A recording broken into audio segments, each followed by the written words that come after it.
So this will be our third video in the series on learning to operate the Friden STW10, my vintage mechanical calculator.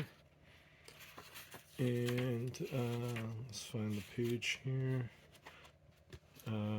This will be a pretty short lesson, but we're going to look at negative numbers and how to recognize when you're in a negative condition, and then how to get the correct result.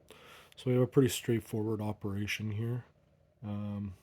Just start with a number, subtract a couple, then we have an expected result of negative $164.92. So we have a little bit of information here. So when the total subtracted exceeds the total added, a bell rings and the complement of the excess appears in the upper dials, preceded by a series of nines. The complement of a number is the difference between the number and the next higher power of 10. Thus, 8 is the complement of 2, and 875 is the complement of 125. So what does that mean? Well, I don't really know mathematically, but we'll get into the mechanics of it with this lesson. So we can see here we're working with the add lever in the up position. So that means we'll just have to be careful with the plus and minus operations, because if you hold the button down, it'll continue to repeat the addition or subtraction. We got decimal places in the second column because we're working with dollars and cents. And then we just go to our first value. So 725, 85, add that in to our upper dials.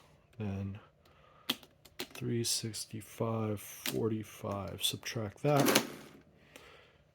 Then 525.32. And now when we subtract this, we hear the bell and we have a bunch of nines in the upper dials. And so we know we're in an error situation, and that error in this case is an underflow. We've actually gone below zero. And our expected number of 164.92, that's not up here, right? So how do we get to that? And it's pretty easy. You can see here, we just copy down the number showing and then subtract it twice. And so 3, 8. And then with our remaining empty columns, we just add the nines in. That'll give us a nice separation, right? And so this is what they're talking about with complements. So obviously when we subtract this value showing with the same value on the keyboard, it's going to give us a bunch of zeros.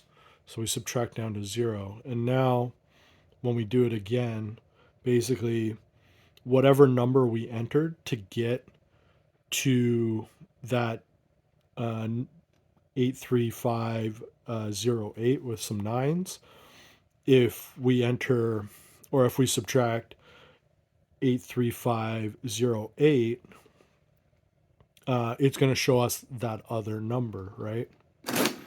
And we get that now. So our expected result is here, 164.92. And because we've generated this value from an underflow condition, we know that it's a negative number. The other interesting thing we can see here is these four numbers here we weren't able to clear. And so we have 9 columns on the main keyboard and some internal mechanisms that translate our keyboard entries up into the carriage. But even though we only have 10 columns, that internal mechanism is repeated 3 more times behind the scenes in the calculator. So we get those extra carries. So in certain conditions, when working with some larger numbers, we would still see the error readout.